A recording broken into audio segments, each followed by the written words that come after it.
की।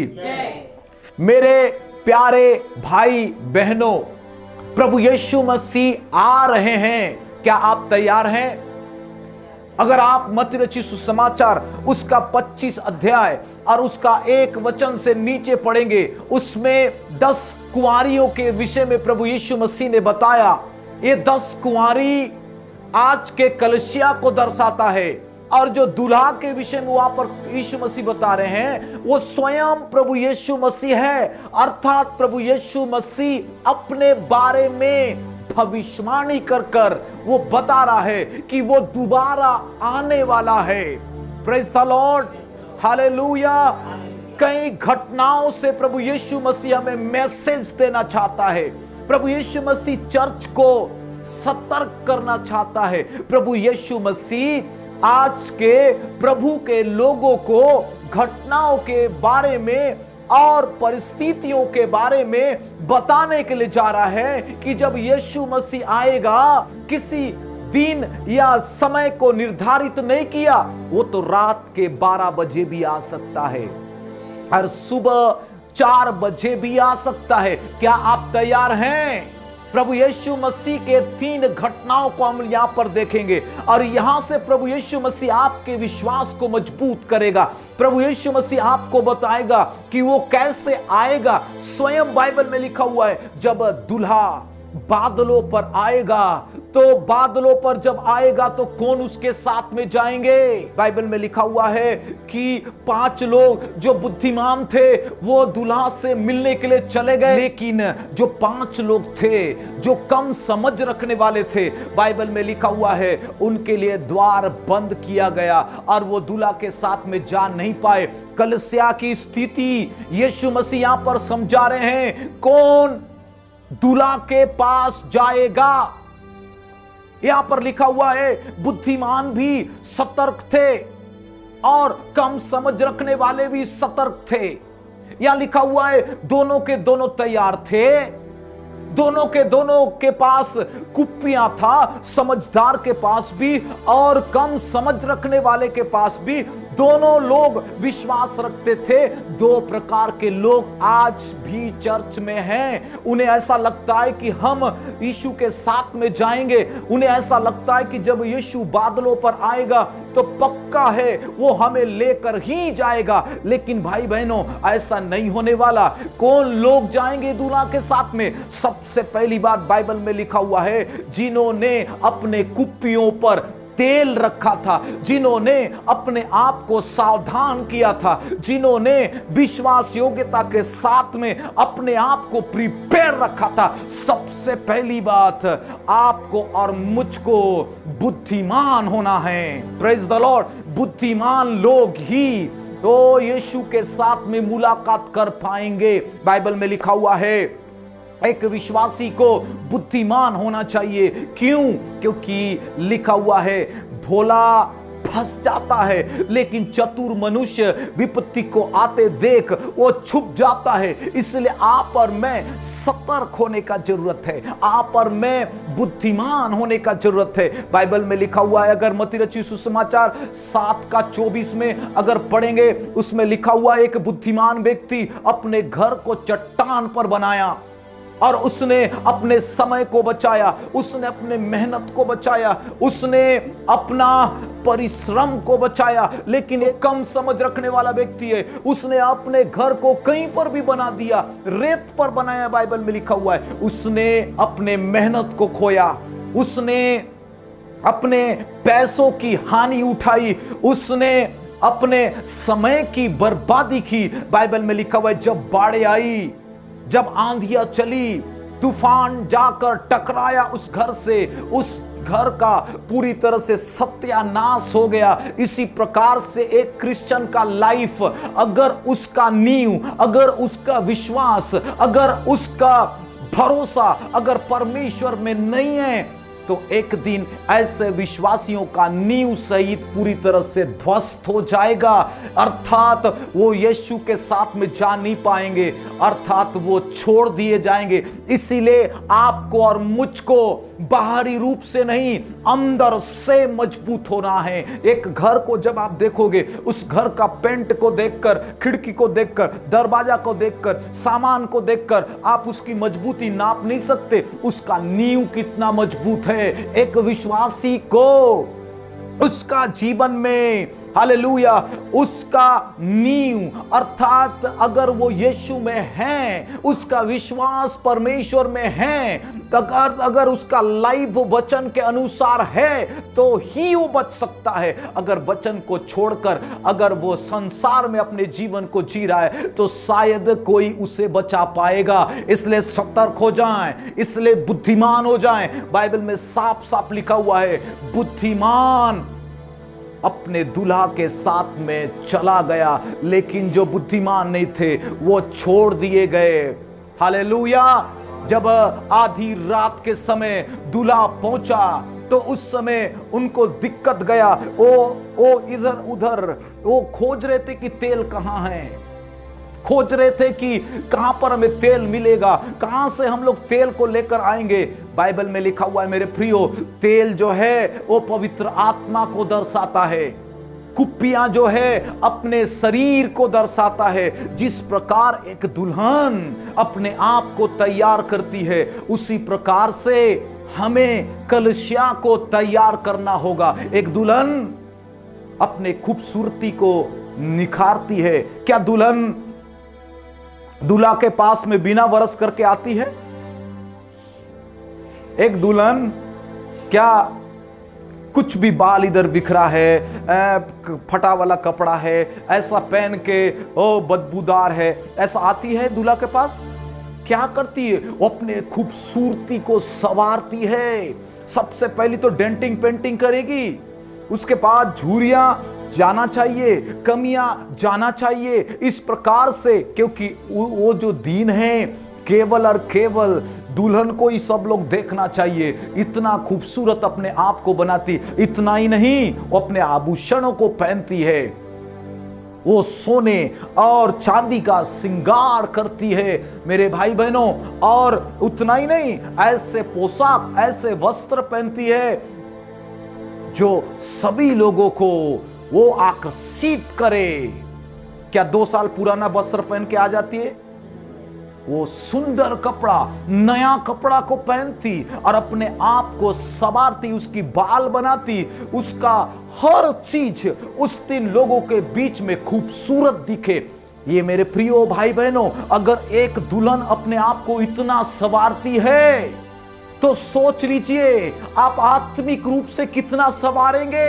ये तो शारीरिक रूप से इतना ध्यान देती है, तो आप आत्मिक रूप से कितना ध्यान देंगे। हालेलुया। बाइबल में लिखा हुआ है, प्रभु यीशु मसीह जब आएगा तो वो बाहरी रूप नहीं देखेगा, आपका धन दौलत नहीं देखेगा, आपके श्रृंगार नहीं देखेगा, आपके वस्त्र नहीं देखेगा, आपकी खूबसूरती नहीं देखेगा, वो तो बाहरी नहीं देखेगा, वो आपके अंदर की सुंदरता को देखेगा, अंदर के खूबसूरती को देखेगा, अंदर के वस्त्र को देखेगा, अंदर के श्रृंगार को देखेगा, अंदर के कमियों को देखेगा कि वो हालेलुया कितना खूबसूरत है। मेरे प्यारे भाई बहनों, कौन सा सुंदरता? वो सुंदरता होना चाहिए जो पवित्रता को परमेश्वर पसंद करता है। आज्ञाकारी आपके अंदर होना चाहिए, विश्वास योग्यता आपके अंदर होना चाहिए, प्रेम आपके अंदर होना चाहिए। हालेलुया। बोलो प्रभु यीशु मसीह की। नम्रता जो श्रृंगार से भी ज्यादा कीमती है, ऐसा गुण, दया, नम्रता, प्रेम, विश्वास ऐसा आपके अंदर होना चाहिए। मेरे भाई बहनों, अगर हम बाहर से अपने आप को तैयार कर रहे हैं तो हम कंफ्यूजन में हैं। अगर हम बाहर से हम तैयार कर रहे हैं तो हम गलत फहमी में हैं। हमें अंदर से तैयार होना चाहिए। भारी हमारा खूबसूरती को हम बनाने में लगे हुए हैं तो एक दिन उस नासमझ लोगों के समान हम भी छोड़ दिए जाएंगे। अगर पहला कुरिन्थियों उसका 6 का 19 पढ़ेंगे, क्या तुम नहीं जानते तुम्हारा शरीर पवित्र आत्मा का मंदिर है। हालेलुया। ये जो कुप्पी है, ये पवित्र आत्मा का मंदिर है। ये जो शरीर है, पवित्र आत्मा का मंदिर है। और इसीलिए इस मंदिर को हम परमेश्वर के लिए इस्तेमाल करना है। ये मंदिर हमारा नहीं, ये शरीर हमारा नहीं, ये शरीर स्वयं पवित्र आत्मा का रहने का घर है। इसलिए आइए अपने आप को तैयार करें। अगर रोमियो का पत्री उसका 8 अध्याय 9 वचन में लिखा हुआ है, परंतु जबकि परमेश्वर का आत्मा तुम में बसता है, तुम शारीरिक दशा में नहीं हो, परंतु तुम आत्मिक दशा में हो। यदि किसी में मसीह का आत्मा नहीं, उसका जन नहीं है। मेरे प्यारे भाई बहनों, कलसिया के लोगों, बाइबल में साफ साफ लिखा हुआ है, शारीरिक लोग स्वर्ग राज में नहीं जा पाएंगे। आपको और मुझको अगर स्वर्ग राज में जाना है, अगर यीशु से बादलों पर मिलना है, आपको और मुझको आत्मिक होना पड़ेगा। और जो आत्मिक है उसी के अंदर आत्मा रह सकता है। बाइबल में लिखा हुआ है वो आत्मिक आपको बनना है। आत्मिक वो हैं जो उद्धार पाए हैं, आत्मिक वो हैं जो परमेश्वर पर विश्वास रखते हैं, आत्मिक वो हैं जो पवित्र आत्मा को ग्रहण किए, यीशु को ग्रहण किए, पश्चाताप किए, बपतिस्मा लिए, अपना जीवन को प्रभु में समर्पण किए और आज भी वो प्रभु के मुताबिक चल रहा है, आत्मा के मुताबिक चल रहा है। इसलिए याद रखो, जब हम परमेश्वर के सन्मुख पर हम जाएं, शारीरिक दशा से नहीं, आत्मिक दशा से जाएं, क्योंकि आत्मिक दशा का ही कीमत है प्रभु के नजरों में, शरीर का कोई कीमत नहीं। इसलिए याद रखो, हमारा जीवन आत्मिक होने पाए, आपका नींव आत्मिक होने पाए, आपका लाइफ में आत्मा वास करने पाए। बाइबल में लिखा हुआ है, जिसके अंदर पवित्र आत्मा नहीं, वो परमेश्वर का जन नहीं है। मेरे प्यारे भाई बहनों, सोच सकते कितना बड़ी बात पौलुस ने कहा। आप और मैं एक अच्छे चर्च का बहुत ईमानदार व्यक्ति हो सकते हैं, हमारा जो नाम बड़े चर्च में हो सकता है, हम मसीह के लिए बहुत कुछ कर सकते हैं। अगर आप इतना करने के बाद भी अगर आपके अंदर पवित्र आत्मा नहीं, आप आत्मिक नहीं, तो शायद ही आप परमेश्वर के राज्य में प्रवेश कर पाओगे। इसको समझाने के लिए प्रभु यीशु मसीह ने एक उदाहरण दिया है।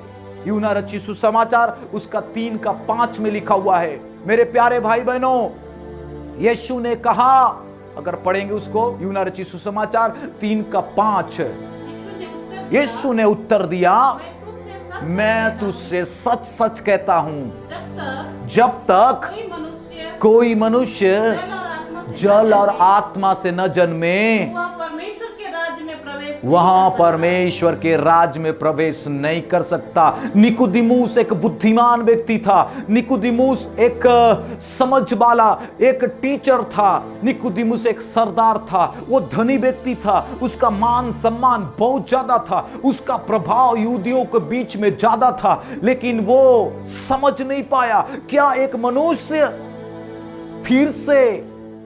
फिर से मां के कोख में जाकर वो जन्म ले सकता है।